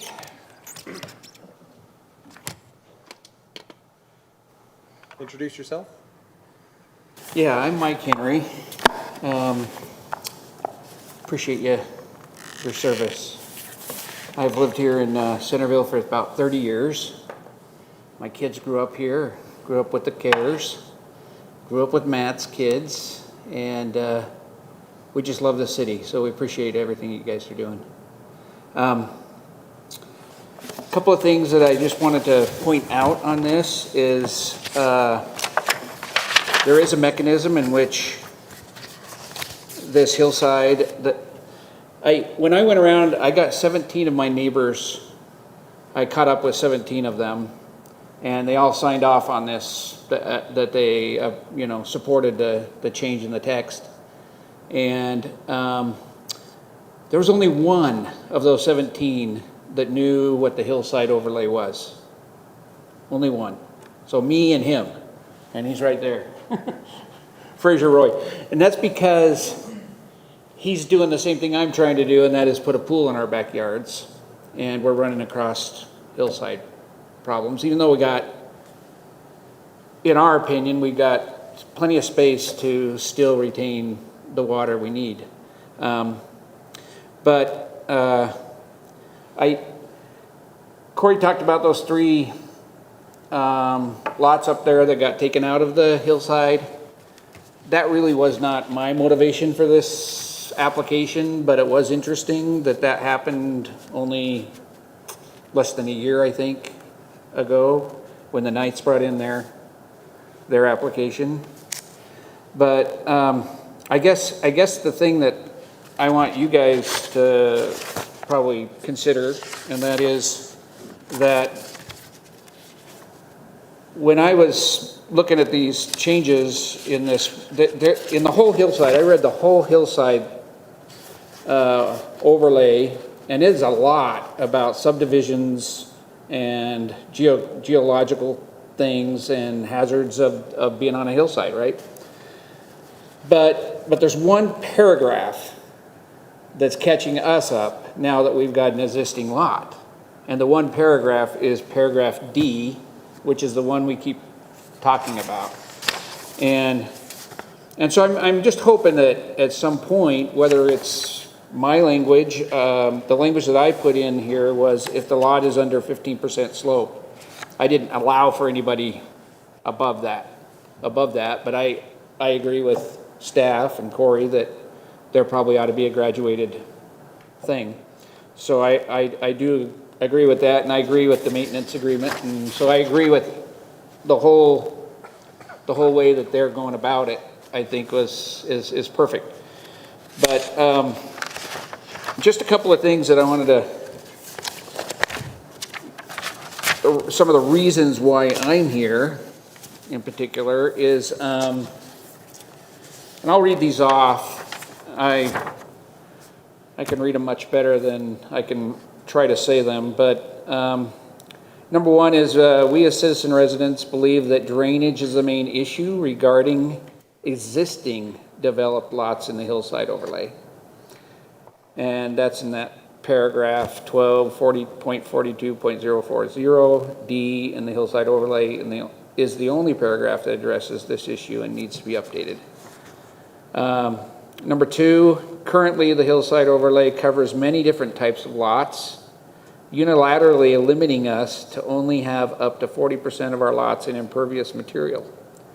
And because some of these lots are levels, some are terraced, some are large, some small, and most of the lots with different slopes, we believe the ordinance should be updated to allow for these differences. And that's where the catch of the city engineer being able to see an exception, being able to get all the engineering papers and the site plan and all that, and being able to make that decision based on terraces and based on lots of, more of a human factor instead of just a unilateral 40%. Sorry, if you're going to come here and get a permit from us, we're not going to permit it.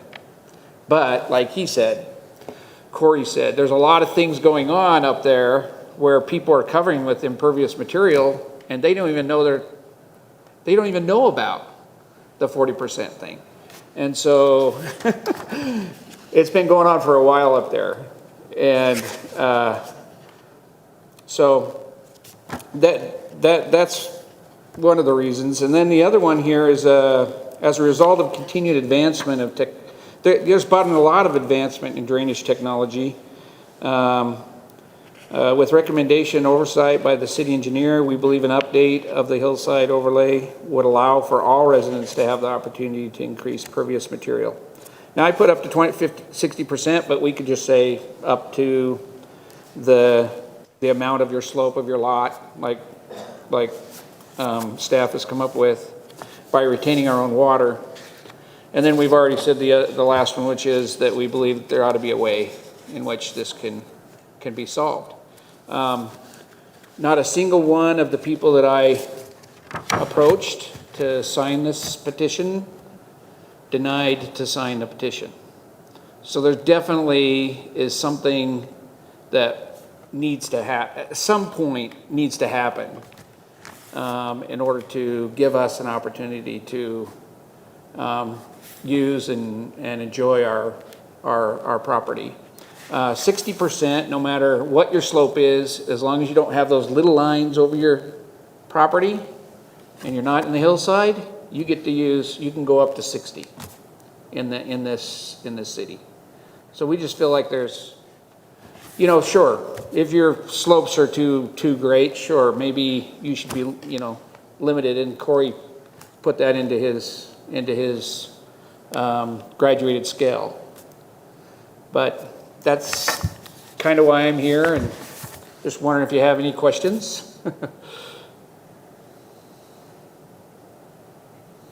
Yeah, so you've read through the staff's proposed changes, correct? Yes. What problems do you have with those changes, if any?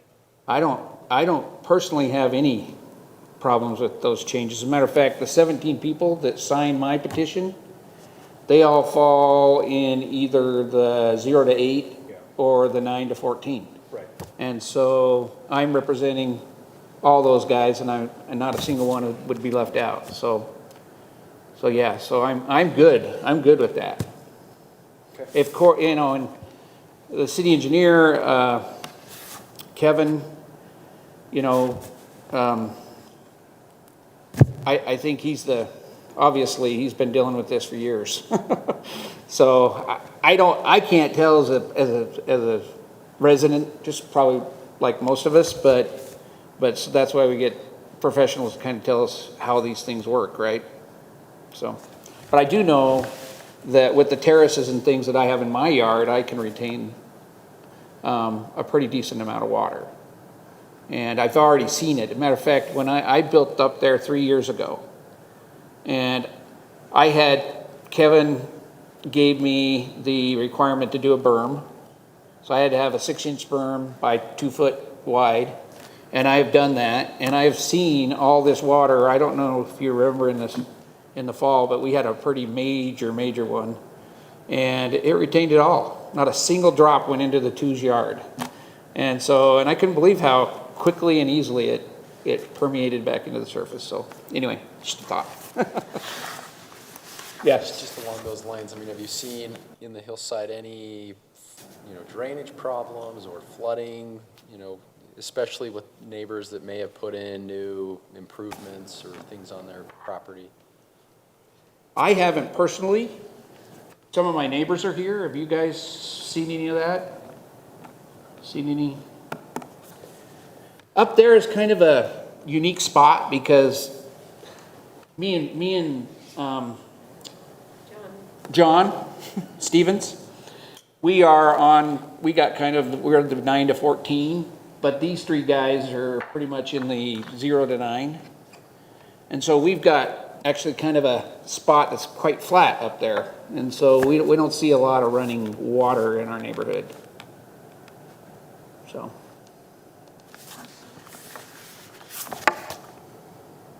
Good. Okay, thank you. Any questions for the applicant?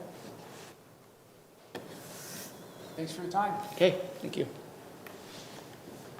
Can I ask just another question, Kevin?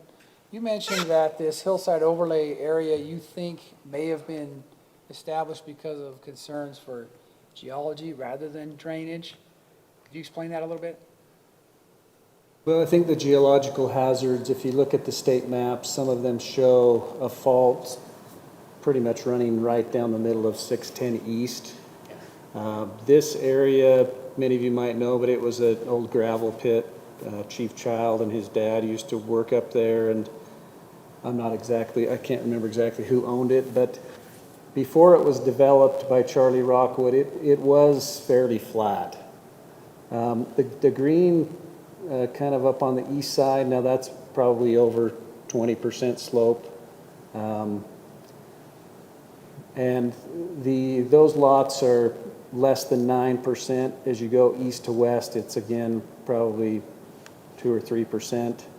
Really, the main lots that are of concern, in my opinion, for drainage are the corner lot where the Davies live, and then the 3 lots in, which goes Mike Henry, John Stevens, and then I live next to John Stevens. those are really the downhill sloping lots where there's reason for concern. The rest of the subdivision really is, the lots drain out to the city street. They're fairly flat.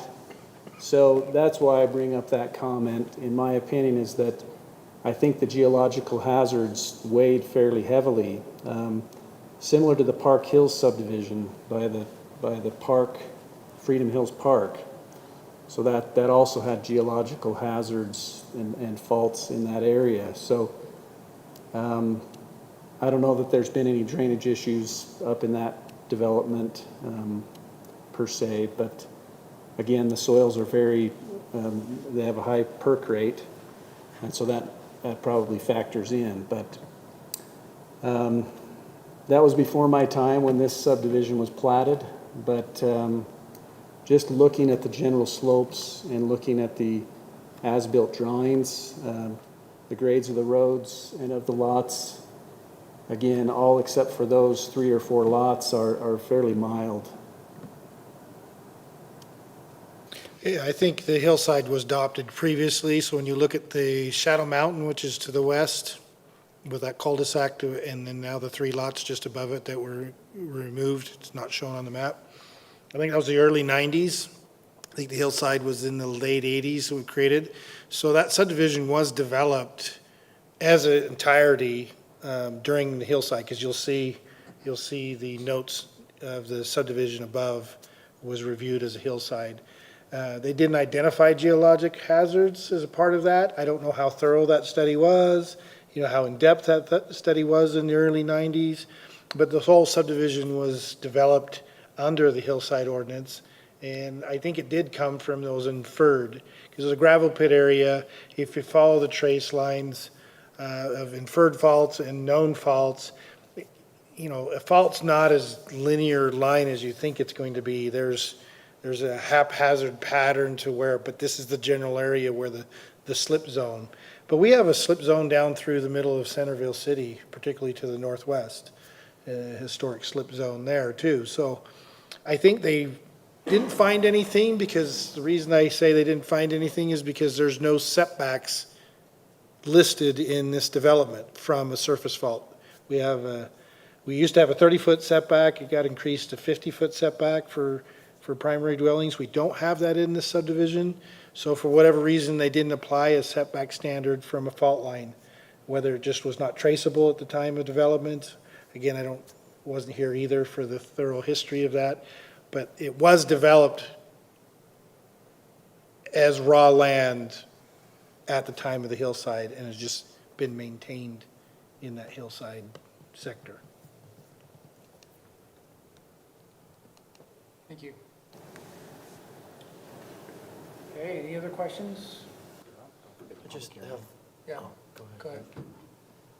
Oh, I was just going to say, maybe for you, Corey, so this change would be basically a uniform change as opposed to having individual homeowners come in and apply for a variance to the 40% requirement? Yeah, this would be holistic, so everybody in the hillside would be subject to this. There's still, it's a component Mr. Henry pointed out. The hillside's looking at the raw development of land in a whole subdivision. But then when we get down to stormwater management, we handle it lot by lot. So this still pushes it into a lot by lot. But instead of somebody coming in and say, well, I don't think I'm issues of drainage, remove me from the boundary. Or I'm flat in this boundary, I don't know why my lot's in this boundary. Because it could have been in there because researching for geologic faults or landslides. And this is just saying, okay, once the hillside's all developed, each lot can independently come in. This is your limitation, this is where you build. You can exceed that, but under these parameters, and everybody gets a fair shake in that. So that's why we think it's a more holistic approach to everybody rather than a specific map amendment for this area. And where currently they can't apply for a variance? Right, they're stuck under the standard unless they do a code change. So Corey, I kind of, I don't know, hate myself for asking this question a little bit, but should this tiered approach apply to the whole city and not just the hillside overlay zone? The answer would be, if we are concerned about slopes, has the overlay covered the predominant slope areas of concern? Because you do have multiple benching going on, whether it's just a small historic benching going on, or whether it's associated with the three different major levels of Lake Bonneville. So the answer is, we kind of already do that in the sense of you can cover 60%, but we're gonna still look at your drainage on your lot. But I'm assuming that the boundary of this hillside may or may not fully incorporate applicable slopes. So the answer is yes, it should potentially apply in further study if there's applicable slopes outside of the current boundary. All right. I would leave that to the city council to decide, so, you know. So it's a yes and no. Did I do well saying yes or no? Yeah. So you're basically saying the hillside overlays previously should have already covered all the slopes that we're concerned with? Well, I'm saying that the hillside overlay zone doesn't cover the slopes that, May not cover some of the benching that happens. In the city. But I do think it's driven by the geologic hazards of the surface fault rupture, which is higher on the mountain than the lower areas. Well, it kind of begs the question of, do you just change it for hillside only? Or do you permit, folks to come in and on a case-by-case basis, apply for, Yeah, essentially this creates a case-by-case basis within the hatched area. but outside the hatched area, you can go up to 60%, even if you're on a pretty sloped lot. Yes, if it can go out to the storm drainage, we would manage it that way. If it's like the DeFries subdivision or the Grazie, I'm not sure what the final name of it is. They have a downhill lot and it's going to just trigger 60%.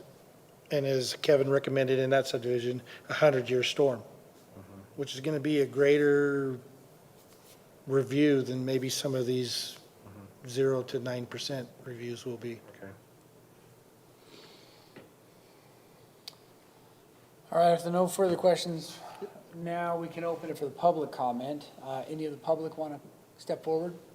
Additional comments? I'll get State your name as you do. John Stevens. I'm in the house just north of the Henrys, and our lots are pretty similar, not quite. The lot just to the north of us are almost identical. And just the lots, our houses are right on the edge where there's a big flat area, where the green is all the way to where the road is. It's pretty much flat. And then our houses are there, so everything from the house forward, front yard, driveways, RV pads, all drains east. I have actually a storm drain in my front yard right there. So everything drains forward. So it's everything from the back of the house, the sides of the house, that drain other places. And everybody's lots on that area are, you got the front yard is flat, you got the houses, and then it slopes just a little bit, and then you get to the back of the house, and almost everybody has some sort of retaining type of wall to make a flat area, and then another retaining wall, and then it makes another flat area. So 95% or more of the lot is flat. It's flat, it slopes just a little bit, so if the water does drain just slightly, it absorbs right down in. And I've lived in the house for 6 years, and I've never seen it go past our property. Not once. In the 6 years now, maybe, 100-year flood, I don't know. But it was a gravel pit, they call it a gravel pit, right? Everything just soaks right in, and it doesn't drain off. It soaks right in. Infrastructure has been improved over the last many, many years. So there's lots of drains and lots of everything that's needed for this type of thing. So I fully support. I'm not going to be putting a pool in, but there is a gate between our houses. And maybe I can, use it. But I fully support it. I see no reason why we shouldn't be able to go up to 60%. You know, if he puts a pool in, maybe I can put a hot tub house in or something, and we can split it, I don't know. Anyway, that's it, that's all I have. Thank you. Can I just make one comment, since this is the public comment? Well, You hang on guys- just a second. How about this? Let's finish the public hearing, and then you get a chance to respond Oh, to any perfect. public comments. So, yeah. Okay, any other public comments? I'll get up for a minute. Fraser Roy, I'm up in that area as well. We'd never thought about expanding the backyard to put a pool in, but with the water conditions we're having and the drought and all the issues surrounding water, we decided to do some other things to try and save water. And so the impervious material restriction limits our ability to go up to try and offset how much water we use for grass, because at the moment most of our ground is grass. And so we've been trying to figure out how to reduce the water usage, and that was why we were considering putting a pool in and some other structures in the back, around with concrete in the back. So that was another reason for our thought with taking care of that. Dealing with the water retainage, I think, is appropriate based upon what you can do to make sure it doesn't impact your neighbors, et cetera. But that was another reason for those kind of aspects of why we were considering doing some changes. And we submitted recently a proposal, so we're waiting to see what happens there, so. Okay, thanks.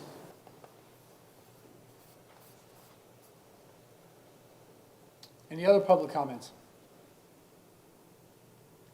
Okay, we'll close the public comment. Applicant can have a chance to respond. Yeah, I just had one issue that you guys were sort of concerned about, Commissioner Daley. The other people, you know, some slopes are a little more that are outside of the hillside, but Kevin, or at least when we were talking one time, I think you told me that you review almost everybody that's over 40%, that wants to go over 40%, right? On any of the applications. So there's already a way in which those people after 40% get, at least you can talk to that, but that they get checked and made sure that they're not draining onto somebody else's. But like I say, it's just depends on if they bring in a permit in here into the city, right? So, okay, thank you. Thanks. Yeah, maybe I'd just talk to that a little bit. So if there's a lot that comes in and they drain towards the city street and they're not in the hillside and they want to go up to 60%, I typically would not review that because that's going into the city street. Typically, a detention system for the subdivision has already been designed accordingly. But if there's a downhill sloping lot, whether it went to 40% or even to 60%, we would typically review a downhill sloping lot that was sloping towards a neighbor and require some sort of retention. So it's, in some ways, regardless of the impervious percentage, we would take a look at that, make sure they weren't just discharging onto their neighbor. Thanks for explaining. Thanks, Kevin. All right, any other discussion among the committee?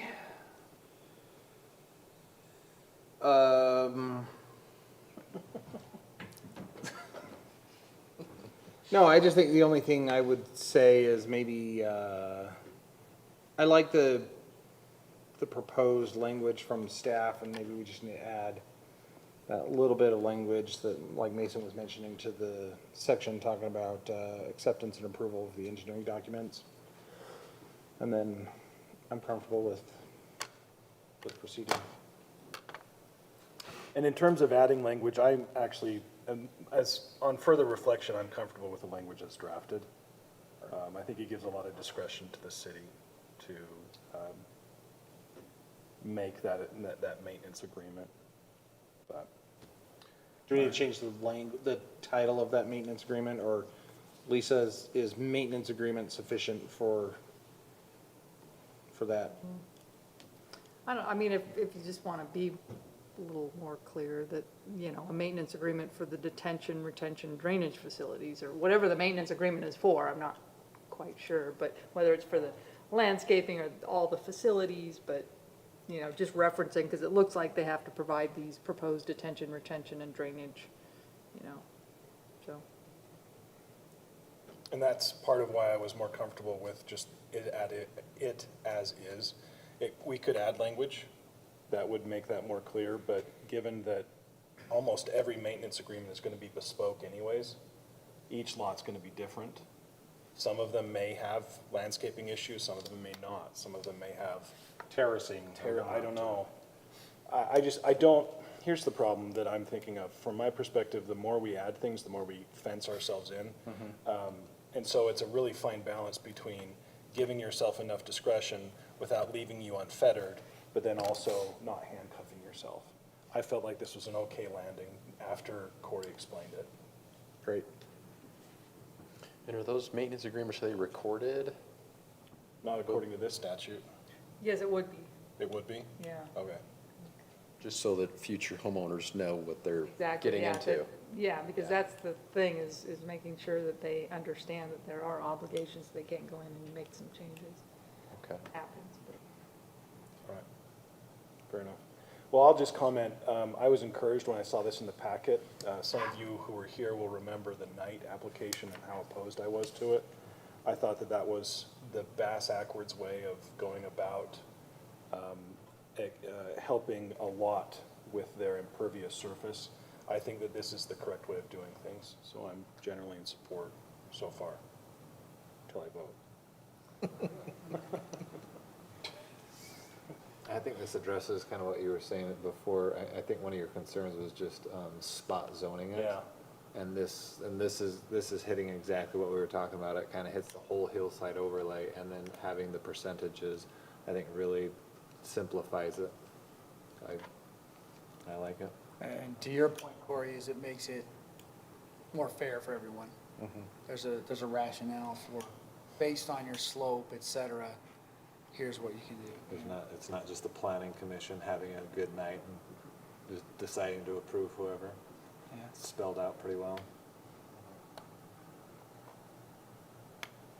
All right, I hereby make a motion for the planning commission to recommend to the city council to approve the proposed hillside overlay amendment as proposed by staff for CZC 12.42.040 subsection D, with the red italics in the staff report, with suggested reasons for action A through E.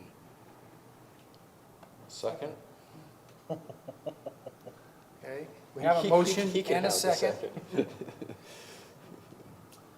All right, let's vote. How about you start down at that end? Aye? Aye. Aye. Aye. Aye. Okay, the motion passes.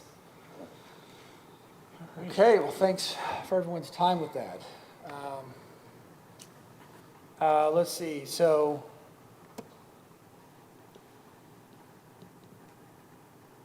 Community Development Director's report. Development Director's report's up next. Yes, just real quick, we have some items for your March 22nd. I think the items listed, a couple of them won't be ready because we've had further conversations with them. So for sure, we have a zone text amendment talking about the Shorelands Commerce Park's uses. So we think that one's prepared and ready to go, and we'll have those notices for you. If I may, Chair, Vice Chair, just take a second for commentary about Kevin, so I can just share some gossip with you. It's not gossip. Kevin has been on the Planning Commission for quite a while, and I just want to thank him for his service. Even though he's got a little bit of time left, this being his last thought prayer, he's always contributed to the history of the city by going back and researching some of those events of past time. And, Kevin's been really great. I would tell him to run for council, but he's already decided whether he's going to do that or not in the future. Yeah. But he's a great leader and appreciate everything that he's done. So when I heard this is his last one, I was like, I won't hear any more history about Centerville that I mean, it's you and Randy. I mean, that's who I have. And Randy's gone, and now you're saying you're gone. When does the term expire? May. So, Coming right up. we're coming right up, yep. Thanks, Corey. And he's still not mad at me for the remodel of his home, so I feel really good right now. It's not your fault, we're still remodeling my home. Lot to unpack right there. So was that your report? Yes. Okay. All right. Let's see, so the minutes from the last meeting, to review for acceptance. We can go through each page. Does anyone have comments on page 1?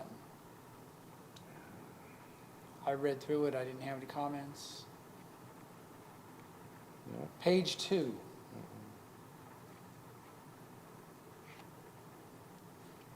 Okay, page 3.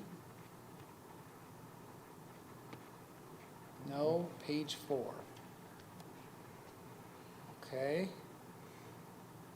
I motion that the minutes from February 22nd be accepted. Is that the right term? I second that. Okay, we have a second. We can all say aye together. We can. Okay. Aye. Hi. Or you can go first, whatever. Okay, well, you gotta keep up, right? So, okay, and then with that, I move we adjourn. Second. Oh, go for it, Kev. Yeah, second. Okay, all together? Aye. We're adjourned.